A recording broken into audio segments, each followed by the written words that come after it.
Well, I am so thrilled. Welcome to my, not my first podcast ever, Andrea, but maybe my third. Oh, I'm so happy to be here, Linda. And thank you for that introduction. I usually introduce myself as well. So if you don't mind, before we get in, I'll No. just sort of do that. Danchi Kiwao. Hello, everyone. Andrea Menard, Dishnikashon. My name is Andrea Menard. I'm a proud Métis woman from Treaty One territory in the homeland of the Métis. I am currently living in the unceded traditional territory of the Squamish, the Tsleil-Waututh, and the Musqueam people, also known as Vancouver. Yes. So I am honored to be here. Merci. Oh, merci yourself. I mean, so ironically, it's not ironically, I don't know why I said that. My husband is also Métis from Northern Alberta, his family. And so it's just, I approached you, and we're going to get into some heartfelt stuff here real soon, but I just got to say a few things. But, I've known you for a long time. Yeah. And I would say not in a super deep level because we haven't had those kind of conversations. But Kevin was away for the last month and a half in Nepal doing our charity work. And so while he's away for a month and a half, I watched a lot of series.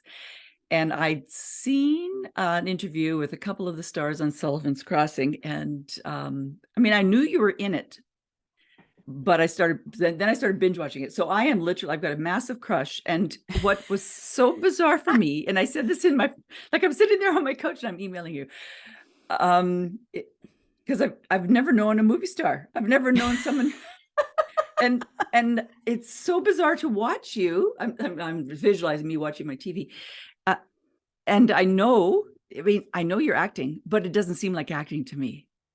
Like your character and Tom Jackson's character is so well acted. And believe me, I love movies. I love theater. I love all of that. So I get a little judgy. You're a little picky. Okay. But good character acting that I actually believe, and this enduring relationship that you have with him is so real. And, there's a few other characters on the show. I'm not going to say any other names, but that maybe aren't as, you're so connected to it. And I'm jealous. I want to have a relationship like that with my spouse that is so sweet and heartfelt and everything, and all how you responded. And I'm not seen the whole thing yet. I'm like on my fifth, sixth show. But anyway, I definitely have a crush. It's wild to know someone and watching them on a TV show. That's all I'm going to say about that. And you believed me. See, that's a high compliment. Because when you're friends who go, it's Andrea, like, duh. But no, if you actually believe me and you bought that Tom's character, Frank and Edna, have been together a long time and love each other, then I've done my work. Yay. Yay. And it's so natural. So I just had to get that off my chest. Sully's character as well. I believe him as well. Like, I love him. Yeah. Yeah, he's and I know is the cast all Canadian? It's not all Canadian. No, Scott Patterson and Chad Michael Murray are both from Gilmore Girls. So they're our big stars from the States who came up to Canada, and they're part of our Sully's family. Yeah. Anyways, but I'm going to talk about one more thing, and then I'll get into some really cool stuff that you're currently just, diving into and going strong. When we were at the Canadian Association of Professional Speakers, that's the association that both Andrea and I belong to. Mm-hmm. I've been a member for long time, like 30 years. Yeah. Woo! Plus, and when we had the opening ceremony, which we always do, and depending on the city that it's in, there's always a welcoming and there's always a land acknowledgement. And I came up to you right after, because I was like so into how you, I called it, took us to school in a very respectful, kind way, but it was still very poignant. It was direct, it was honest, and still heartfelt, but still, you called us on our discomfort. And I thought that was brilliant. And what I'm also thrilled to tell anybody who's listening, that on your site, on the andreamenard.com site, under her speaker tab, she has the video of her at our CAPS convention talking about the clarity of what a welcoming looks like and what a land acknowledgement looks like, and a couple of resources for those of us because pretty much every meeting you're in these days, at every hockey game in Canada, there is certainly an acknowledgement and a welcoming. So I just really want to, I mean, I said it then, but I just want to say again, how could anybody listening do better? Ah, good question. And thank you for those words. I remember you coming up to me and saying, because I have, being a Indigenous person who walks among many non-Indigenous people, you sort of hear the whiffs kind of behind the doors that people are, and speakers especially, people who are at the mic, the ones introducing people who are hosts, sometimes speakers, sometimes hosts, sometimes, they're at the front with the mic. And of course, they're expected these days to do a land acknowledgement, and some people grumble about it. And I was like, man, this is a lost opportunity. It's a lost opportunity. And so I wanted to reframe it to say, no. It's not a bother. It's an act of love. So that was my whole message, is that it can be an act of love. We are the ones with the mic. We are the ones with power in those situations. And so whoever has that privilege to do it, I say, reframe the way you look at it to say, here's my opportunity to fall in love with the community, the Indigenous people that are from this land. Like, I don't necessarily know where I am. Where am I? Whose traditional territory is this? It's an opportunity to dive a little deeper. And to me, that's what CAPS members are all about. CAPS people are all about sharing and growing and loving and belonging and sharing our wisdom in a loving way. We're just that's what CAPS is all about. Yeah. So for me, to other people who are not listening, who are not CAPS members necessarily, I would say that it's here to stay. And in a way, it's helping people become aware of where they are. Colonization has been brutal to Indigenous people, right? It's just been brutal. And so if people are wondering how they can contribute, how can I help? How can I do things differently? Well, this is one of them.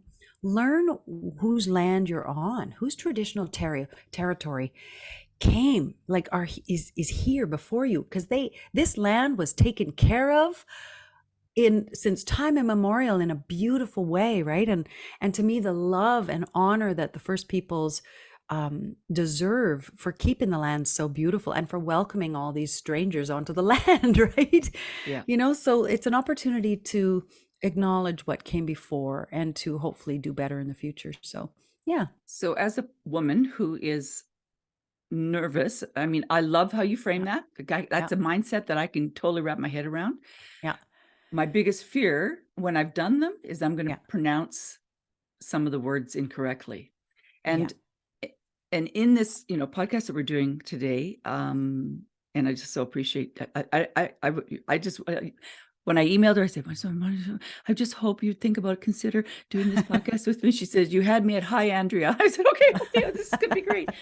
If I say something that is naive and off base, correct me.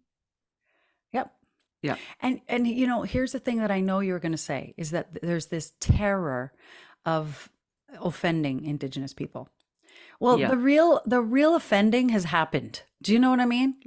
The big offending has been trying to destroy us, trying to eliminate, the indigeneity of our people, taking children away, taking land, it's been done. So the part that I want most non-Indigenous people to recognize is that your humility in not knowing anything is the greatest first step. Is I am so embarrassed. I'm incredibly ignorant. I'm on a journey of learning. So I apologize. So just owning your ignorance, right? Publicly. Oh, right. And I know you're really good at that. You're really good at just showing your nerves and everything. You just show it all. But but a lot of Canadians think they have to be perfect at all things Indigenous. Well, you're not the ones who are the experts of all things Indigenous. Right. We are, right? We are. So that means is to hand over that expertise, that knowledge, and acknowledge someone who is better at it and say, look, I went online trying to pronounce this. I am doing my research. I'm trying to pronounce this correctly, and I still might butcher it, but I'm going to work on it. So I hope you guys will help me. And if anyone here in the audience knows how to say it better than I do. Let's practice it. Do you know what I mean? Make Yeah, a joyful journey of it. right. But at least at least you tried, Well, I have try to be and fail beautifully. I have to be honest, when I did your introduction, which everybody would have just heard, I looked up a couple words how Ah, to pronounce. I just was so, because of course I good don't to, want to offend you. I mean, that's just, yeah. I mean, and I'll just proclaim this, and then really we're going to get on to what you're doing. But I find this fascinating. As a 63-year-old, it probably took me until I was 50. So only in the last 12, 15 years, I was so proud of being a Canadian. I just thought, oh, we're the best people on the planet. Had no clue Mhm. how horrid we had been. Of course, I always just compared how kind and nice and all this BS we Canadians were compared to the Americans. And so Mhm. then there's massive guilt for me. I'll talk about Mhm. myself, Mhm. but massive shame. And Mhm. then how do we even fix this? But where do we even start? So that was a, yeah. Yeah. That's a very, very common journey. I want people to actually know that that is. So to me, on the reconciliation journey, it's messy and painful on both sides. So if we were to have some automatic reactions that come uh, in non-Indigenous Canadians or elsewhere, but mostly Canadians we're talking about here, is that guilt and shame is part of your reconciliation process. And that's your job to deal with, to go in and start unpacking some of that stuff. Lineage, pain, lineage, privilege. What is it that, whoa, what got passed down to me that I didn't know about? But that's part of your journey. Our journey, Indigenous people, we got to deal with our rage and blame, Mm. and they're both unattractive to each other. Like really unattractive to each other. So the fact is, the gift of those feelings are, meaning they're both gross, they both take us down and like take us out at the knees. So if we agree to say this is part of the reconciliation journey and I'm committing to being on it, I'm going to face some of this guilt and shame down. I'm taking it on. I'm not putting it on anyone else. I'm not going to I don't need anyone to absolve me, because that's one thing a lot of Indigenous or non-Indigenous people need. They need someone to go, I'm sorry, right? But you need to unpack it with your own relatives, with your own Yeah. people, and say, okay, this is how I'm going to unpack it, but not with us. We don't need to hear you absolving, we don't need to hear how you guys unpack it. That's your job. Thank Right? you. So that's Yes, the that's two. my Yeah. job. Yeah, it's your job. And sometimes because we feel so guilty, we want someone to make us feel better. I know. So Yes. Good right? point. And so Yes. for us, for Indigenous people, it's like, nope, I don't need to make you feel better now. Like, Oh no, my no, God. no, no, right? So in a way, that's the disconnect where the Yeah. guilt and shame and the rage and blame sort of crash at each other. So there's a hint, folks. We got our That's, own work to do. oh, thank you. I mean, you're an eloquent woman, that's for sure. Very articulate. And you've been a performer. I mean, tell me a bit about your history as a performer. Like Hmm. you're a phenomenal singer. And I've already gushed about what a phenomenal actress. Do I say actor? Either So, way. you've been you have a long history in film, television, music industries. Yeah. Okay, you freaking sang a Joni Mitchell song in front of Joni Mitchell. Yes. Like, stop the podcast right there. I mean, I know. Oh, it was where 2005. where were you? It was the the Saskatchewan Centennial Gala, Yes. when the Queen of England, former, Yep. late Queen of England, and Prince Philip came, and all of these ex Saskatchewan stars came back for this big event, including uh, Leslie Nielsen, Colin James, Brent Butt, Joni Mitchell, Buffy St. Marie, all these Saskatchewan folks, right? And we Yeah. were all performing for this Queen's Gala, Lieutenant Governor's Gala. And Joni Mitchell didn't perform, but she was in the audience. And and we did this medley of Joni Mitchell songs, and I started it. But do you want to hear a story about panic, of how Absolutely. things could have gone so badly? So it was a live show. There were 10,000 people in the, or maybe 8,000 people in this big arena. Yeah. And it was a live taping, okay? Live. And an hour and a half, just a wee hour and a half before, we did a dress rehearsal. And in the dress rehearsal, my earbuds that we were all, all had our own earbuds because I was singing one of my own songs and I was singing in the Joni Mitchell medley. Big Yellow Taxi, by the way, Yes. and I started off the whole thing. Okay. So in the dress rehearsal, in my earbuds was not my music or my voice or, anything that would have helped me sing my songs. No, it was Brett Butt and the other MC in the background in the back. And all I could hear was them. and I'm just panicking, right? So I don't know if they've got it fixed. So when we come to the live show an hour and a half later, did they fix it? I don't know. Did they care enough? Was I a big enough part for them to actually fix it? Because there were other people, right? So I'm backstage and these dancers are supposed to wheel me out in this sexy thing. And I'm the first one to sing Big Yellow Taxi, right? Oh my and I know God. the stakes are high. And I'm literally going, oh my God. Oh my God, I'm holding on for dear life on this thing. And the dancers are going, are you okay? Oh, should we call someone? This was the worst case of panic. Stage fright I've ever had. Yeah. And I was like, oh God, oh God. And when the music hit, I heard it in my ear and they spun me around and I had so much energy that I think I just blew the roof off that 10,000 people. And Joni Mitchell and the Queen were all supposed to go. Supposedly, the lieutenant governor told me, because he was right beside them, that they both went, who is that? Yeah, that's the best compliment ever. Who is that? From Joni Mitchell, because I just went out, boom. I had probably such tense energy just exploded out that place. So yeah, that's how I sang for Joni Mitchell.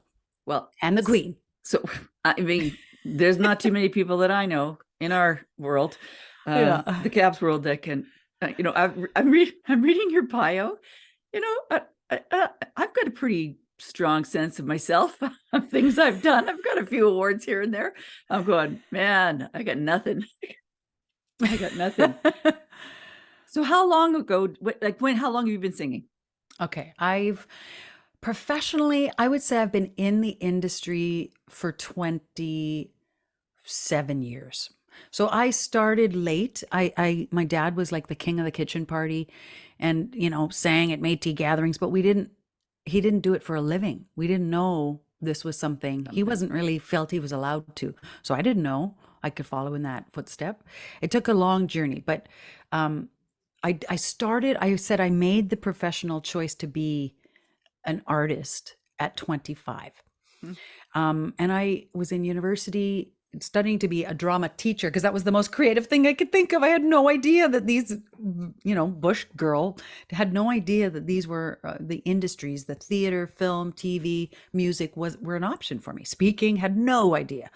I thought you had to go to LA, truly. So when I discovered, I went to university, my whole world opened up when I went to the theater school there.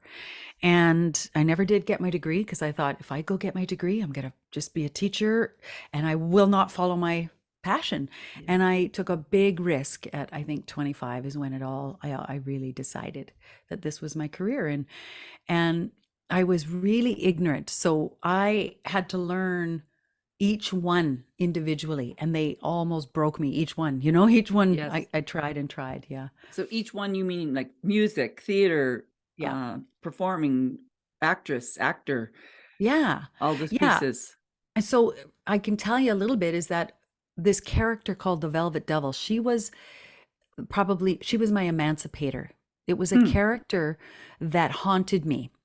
And at the time, I didn't think I wanted to be famous in this industries. Like I thought, these industries are going to eat me alive. And I thought, so this character who was a famous 1940s silver screen stage diva from, almost post vaudeville, she came to haunt me. And I let her be the famous one, I let her be the famous one. And if it wasn't for that character, it's like she pulled me into each of the genres, each of the industries that I never would have had the courage to do. And so I wrote my first theater play because of her. I Mhm. wrote my first CD because of her, my first radio play because of her. And then the first made for television movie was The Velvet Devil, was because of this character. So it's like she literally launched me into all the things that I've done. And because of that first CD, I've done 5 more. Because of that first play, I've done 2 more. Because of that first movie, I've done 2 more. So yeah. If it wasn't for that little Velvet Devil character I was so passionate about, I wouldn't be where I am.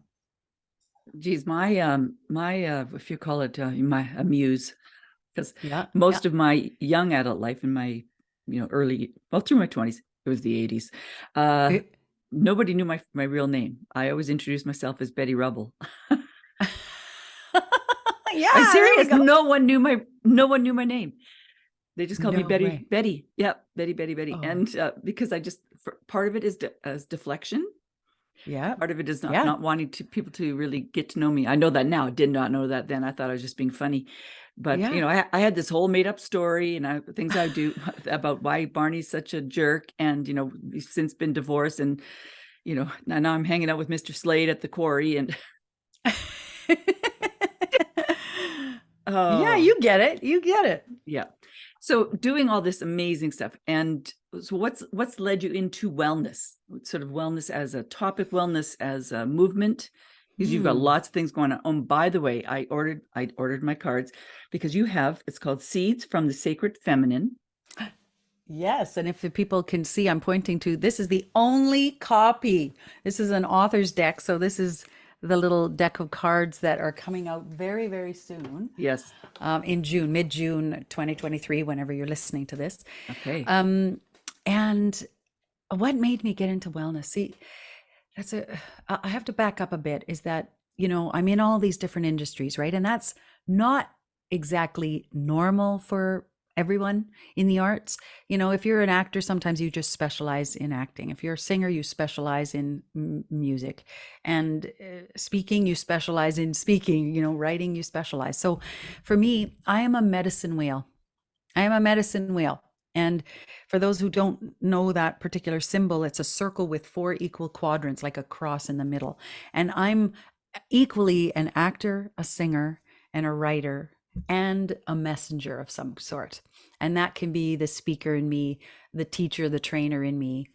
And for many years, the 2 parts of me that were very, very well developed were the singer and the actor, the singer and the actor, the singer and the actor. And then writing, I got much more skilled at adding my writing into the mix. So I was 3, but being Indigenous, no, 4 is our sacred number, right? So of course there's 4 parts of me. And until I recognized I was 4 parts, and when I realized when all 4 parts of me were in motion, I was at my best.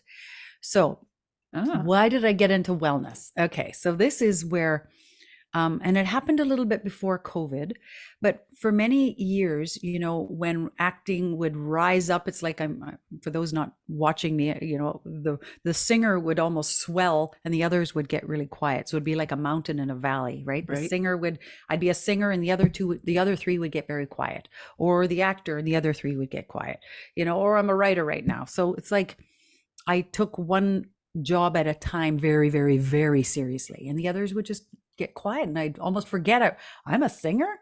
No, I'm an actor right now. So for about 7 years, the last 7 years, my acting and singing were very, very quiet. It's like things got so quiet that I went, am I done? Is this what am I done?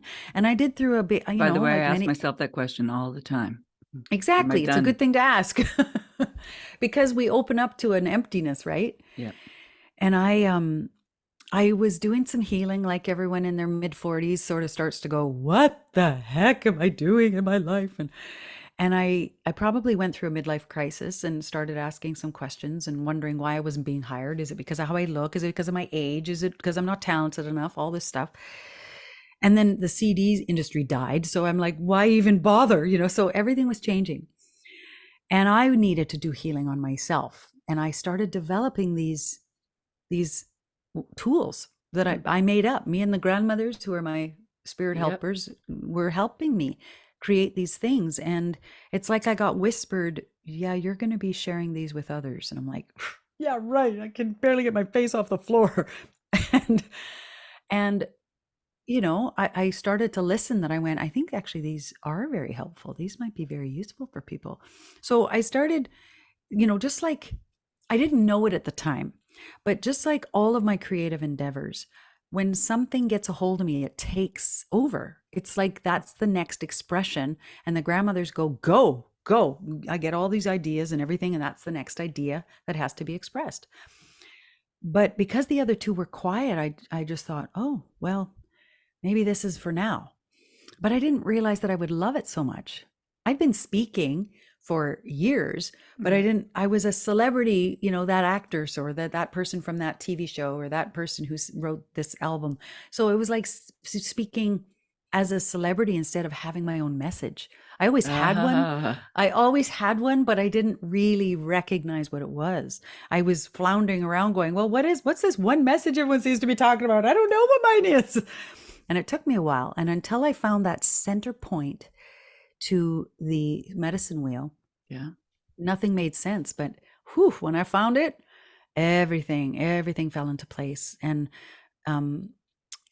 these cards and my Sacred Feminine Learning Lodge and my new courses and things like that, I realized they were like my albums.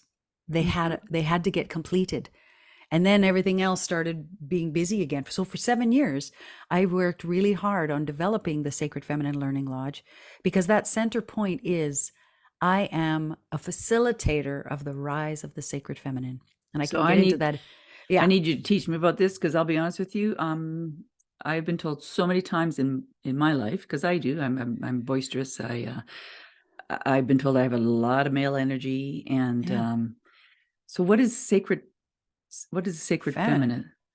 What is it? Great question, because I also have a great deal of feminine, masculine energy too.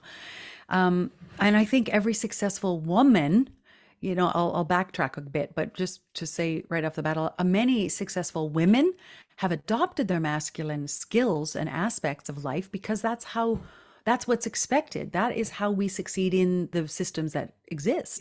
Yeah. So to me, all of life is split into two.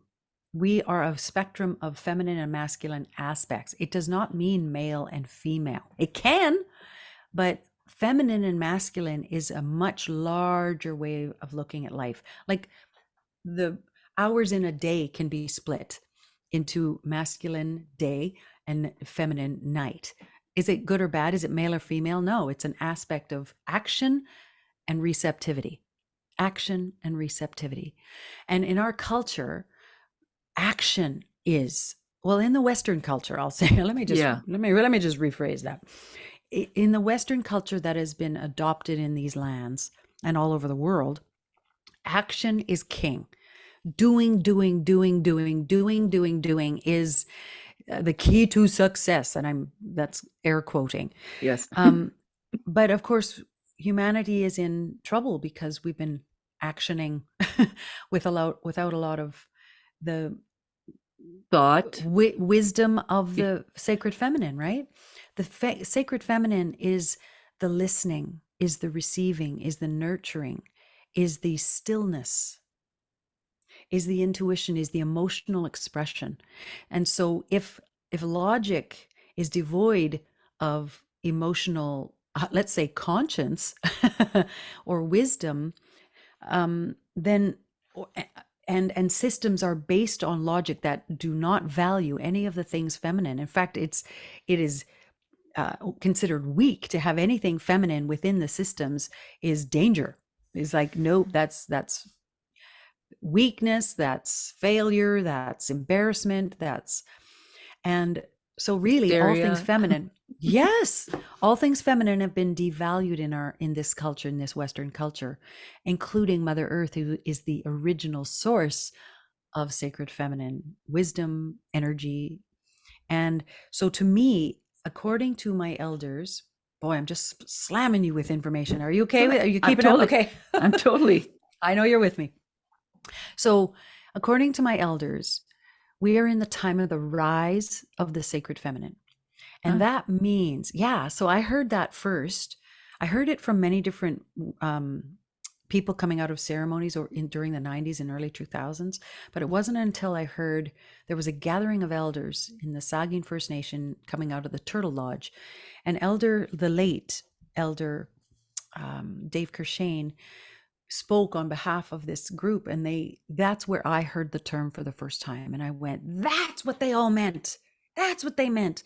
Because I heard people saying it's the rise of women, it's the rise, the return to the circle, it's the time for Mother Earth, all of these things. But when I heard it as the rise of the sacred feminine, that's when I realized every single aspect of life is included in this.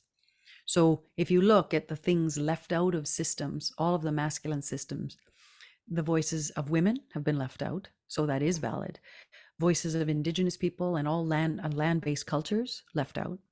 People with disabilities or extra abilities, two-spirited, trans and non-binary people completely left out of the systems.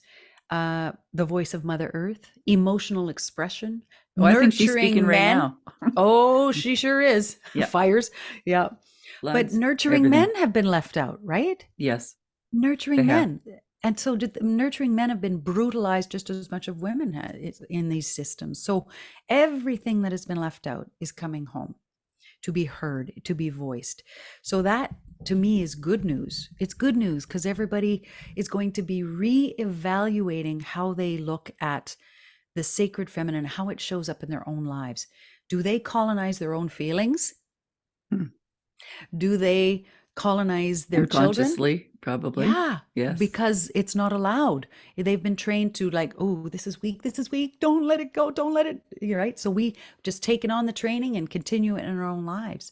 So to me, my work at the Sacred Feminine Learning Lodge and why I turned to wellness was to go, I can't change people's minds about Indigenous people or about the land, but I can help one person at a time wake up to their own love of themselves and their own love of this planet and their own love of wellness. And So that's tell sort of tell me a how bit it started. more about your cards, because I'm highly curious. I'm very curious. Yeah. I love learning, and I can hardly wait to get them. They'll come sooner or later in the mail. But Yeah. so is it something I'd read each day and then reflect on it, or how do you Yeah. envision them working? So there is an existing model called Oracle cards, Yes. but this is the first Métis deck there is. It's Leah Dorian is the artist, my Métis sister, and my writing. So it's like the two of us together who both work with the grandmothers in the spirit realm. So she works with them through the medium of painting, and I work them through the medium of song, story, and writing. And and for me, I wanted to um, bring the teachings, very simple land-based teachings, to the masses. Can I bring gentle ways of nurturing yourself to people, to all people, no matter where they come from? How can I bring that in a way that doesn't feel preachy or doesn't, you know, or helps Inviting. people, yeah, very inviting, and helps people fall in love with a new culture, a new perspective, or an Indigenous way of looking at the world, which is needed right now. Mhm. And so the cards were just automatically given to me, and the grandmothers gave me the sayings like instantaneously. And I went, okay, good, wait. And I had another name for it like 5-6 years ago. And when I realized how much it would cost to print them, I went, whoa, I think that's just going to be set on hold for a while. And then 3 years later, when I discovered the Sacred Feminine Learning Lodge and I'd finally found that center point, because this was me still discovering, Right. um, I I put together a package and sent it around and got an Indiegogo campaign to help me do this, because you can do readings for yourself. If you've never heard of Oracle cards, you can take one card, even for people who can see, I'm taking a card out of the box for people who can't see. And for instance, Here's one of the beautiful, I'm picking a card that says gaze at the moon. Very simple, right? Very simple land-based teaching. And then you would go to the little handbook that is inside and you can read, oh, what's gaze at the moon? And you would look up the teaching that's involved with it. So that could be your message of the day. Or there's also some instructions how you could do a 4-card reading, that sits in the 4 sacred directions and honoring the 4 sacred bodies. So there's a couple of different ways you can get the wisdom from the grandmothers or your own helpers, because there's no mistakes. Anything you choose is perfect for you that day. I love it. I mean, and I love it as well. As you know, this is a practice that takes practice. Yeah. I also know that people who start their day and end their day with a practice tend to set themselves up to have the best day possible. And so it's a great resource, tool, opportunity to set the tone for your day. And so totally. And if people want to order them, I know they're on Amazon, but they're also on your site, which then directs you to Amazon. And it says coming out soon, so I already did that already. But I really look forward to it, and I will report back to you. Now I want to show you something. This has nothing to do with that. I'll quickly just say they can go to andreamenard.com /cards. That's the easiest, because all the links, if you're in the US, if you're right, I try to get them all in one spot. So andreamenard.com /cards. Cards. Yeah. It's because amazonca.ca, amazon.com is US. Yeah, exactly. I just pulled this out of my room just before we came online. I hope you can see this. Oh, this painting is called Seven Sisters. Gorgeous. And what's the artist is Rob Glenesk. Ironically, I've never read the whole part of the back of this painting. He does all of his artwork. Most of it's indigenous, from the above, like how you see this, it's all painted from above looking down. So gorgeous. So then the question he had on the back, I'd love to see what your response to this is. He goes, you have noticed the discrepancy between the title and the picture. The picture has 6 sisters, so where is the 7th? And that's for the viewer to answer. Some say the 7th is you. Some say watching. Some say it's the fire. That was my first response, fire. Others say it's Mother Earth. All good suggestions, but feeling that something is still missing. It lingers. Appreciation for feminine energy at this time on our planet is what's missing. Incredible gifts unused. Talents, right? This is everything you're talking about. Gosh. Talents with folded wings wait. These 6 women agree that the time has finally come for serious rebalancing. They are transformers drawing in the fire of their life and sending a qualified stream of energy out to their environment. Oh my goodness, that is stunning. And the other thing is, I didn't realize, I'd never read the whole back before, is that he has the exact same degree as me, has worked in the exact same kind of work I've worked in. So You're kidding. We both have a phys ed degree, which is now a kinesiology degree, and we both worked as recreation administrators for the first parts of our lives. He works up in northern Alberta. Anyways, but now he's in Vernon. I just thought I love this. I had, sometimes you see art, you have to just buy it. I had to just buy it. And it also looks so, Seven Sisters is also the Pleiadians, right? That's where we're supposed to have come from. And it also looks, when you look at it, looks like a flower. Right? I should have pulled the other art that from him I have. Oh, man. I have, anyways, Kevin and I have become obsessed with him. So good. So good. Okay. How do I want to end this? I actually wanted to ask you another serious question. I'm going to ask it to you anyway. And then we'll put a bow tie around this, and you can tell us about your musical play in Vancouver. We'll wrap up with this. But so the question I have, if you were in charge of Canada's journey to reconciliation, where would you put your energy and the resources? Oh my. Is that too big of a question? Oh, I'd in the hands of the women. Awesome answer. And you want to know why? Yeah. Is because this is what an elder told me. And she was a two-spirit elder who carries the wisdom. Like, by the way, many of the two-spirited trans and non-binary people are here as major teachers during this time. And so anyone getting frustrated with that voice, you have a lot to learn. We have a lot to learn from those teachers right now. And this elder, she told me that women were the ones in charge of the details and the finances. You can say finances from our communities, right? Like the food and the distribution of wealth and all Yep. that stuff. That because the women know the details of the community, what the needs are. They know who needs what. That family over here, this elder over this, we know what needs to be done.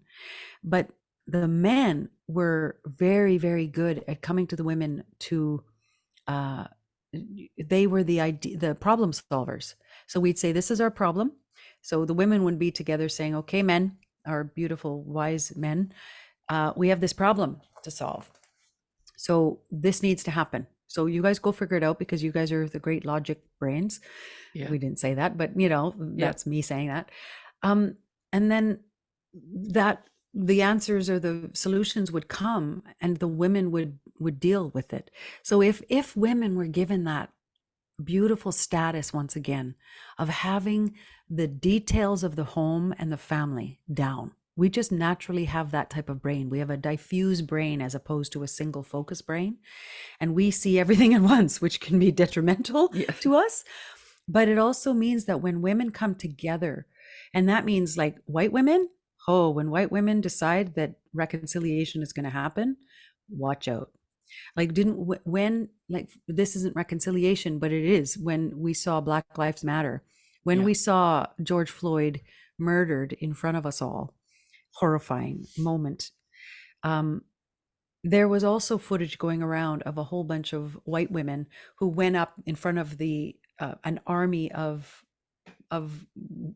armed cops, police officers, and all these white women held hands and stood in front of all of the Black community behind them, and they all stood in front, and there were no bullets shot. So when women stand up and say, I'm not going to allow this to happen anymore, whew, watch out. So let's back that up a bit. Women have to empower themselves and recognize their voice matters. Mm-hmm. They have a voice. Yeah, they have a powerful voice. And during this time, during this rise of the sacred feminine, as according to my elders, we're going to be leading it. Nurturing men are leading it too, but women are leading this. So if we take up those positions of leadership, then and we trust in our own voice and we recognize that we have power and that we can share that platform, we can do work that changes our brothers and sisters and changes things for all human beings, then and so if women take up the power and then watch how others will start to fall in line and start to recognize, because we have given away our power. Mm-hmm. If we stand up and take our voice back and recognize that what we have to say is incredibly important for the planet and for our world, then systems will change.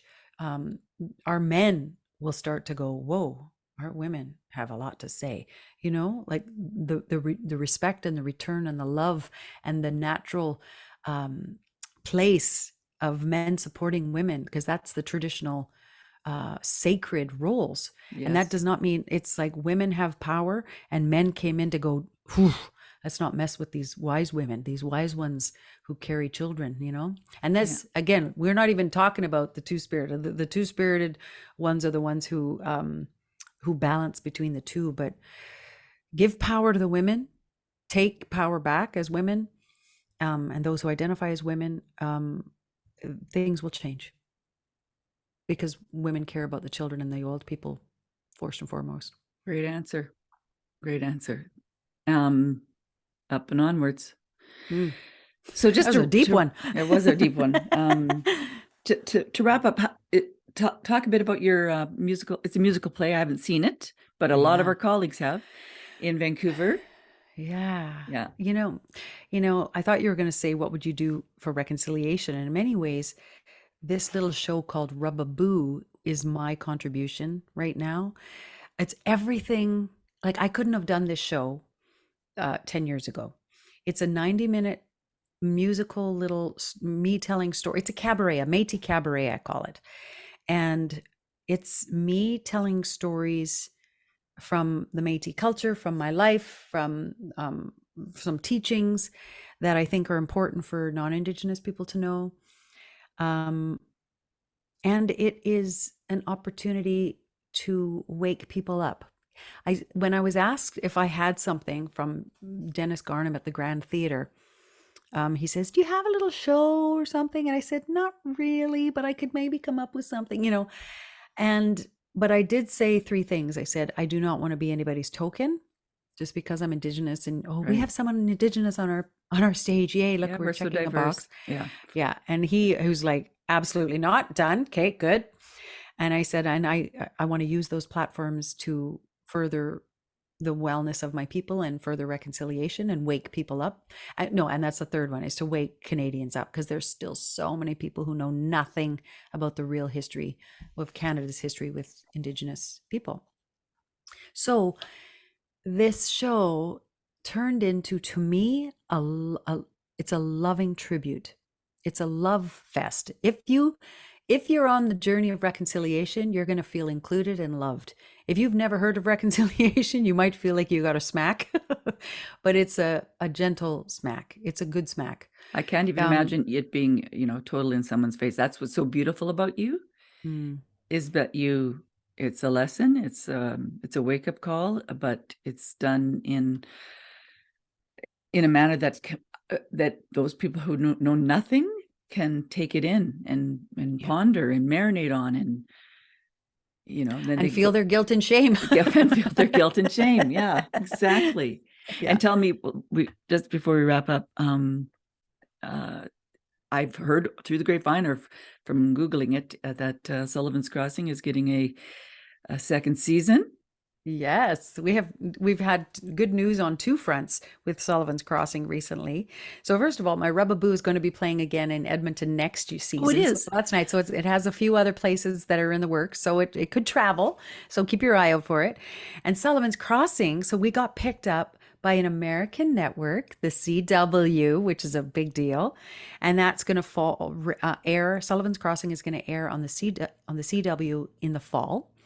And we did get picked up for a second season. So I'll be leaving to go shoot in Halifax, Nova Scotia, Yep. this summer. Bring on the seafood chowder. Yeah, betcha. Yeah. And because I saw Liz Gilbert in person. I don't know if you saw her when she was in Vancouver, but Oh. she came to Kelowna, and she says that one thing that she loves when she's traveling, she asks people all the time, so what are you really excited about these days? So I'm asking you that question. I'm sort of in astonishment that this very quiet 7 years Mm. and this very productive COVID, pandemic for me has turned out into all of these very visible expressions for me, like this play being in three different major centers in Canada and beyond. This new series, which is going to be all over the place and people are really loving, and then the deck of cards. So in many ways, I'm sort of just riding that wave right now of holy smokes. Oh, and a new album. I have a new Mitch language album Right. that it was a giveaway album that was just released a few months ago too. So all of these things I'm releasing things left, right, and center. So in a way, I'm just riding the wave of that. And to know what comes next, I don't know. This is I'm excited about birthing these babies into the world. So that takes its own thing. And after they're birthed, I'll be like, oh, okay, now what? I'll let you know, because I don't know. I love it all. I think I'd be talking to the grandmas again. Oh, always. Whenever I'm in an empty space, it's like, am I done? And then, of course, the next wham bam comes flying in. Well, Yeah. I cannot thank you enough for just being the powerhouse of a woman that you are. Oh my gosh. Mm. And saying yes to me for doing this with me. And this is something new and different for me as well. And I was super nervous all day. My hands are still sweating. It's bizarre that I still get anxious about doing something new. I think we all do that. But I really, yes. Can I just interrupt and say, like, I am a huge fan of Linda Edgecombe. So, like, I laugh. I laugh at the core of my being because here's me coming into this speaking world as a greenhorn, truly, and going, "What? What's all the? What do you mean this? How come? How do all you people and you, Linda, were one of the first people I saw at a CAPS event, and you are so knowledgeable and so self-effacing and so funny and so grounded in what you do, but you're really brave. So here you are doing a podcast going, yeah, I'm trying something new. Like you just do that. Your whole career has been a whole bunch of brave next ideas too. So we're not that different. And I love that you asked me to be on your show in your first couple of, trials. And I hope you're really good with people and you're really great at what you do. So I hope it takes off and I hope you continue. You're wonderful. You're very sweet. Thank you. Thank you. I'll just try not to justify saying thank you, which is common. Just receive it. Yeah. Okay. For more information on Ms. Andrea Menard, you go to andreamenard.com, and she's got lots of resources, beautiful videos. And if you want some great teachings on how to do a great land acknowledgement, just watch. It's a very short video, but it's so perfect. You're going to love it. Thanks so much. Have a great rest of your day. Thank you.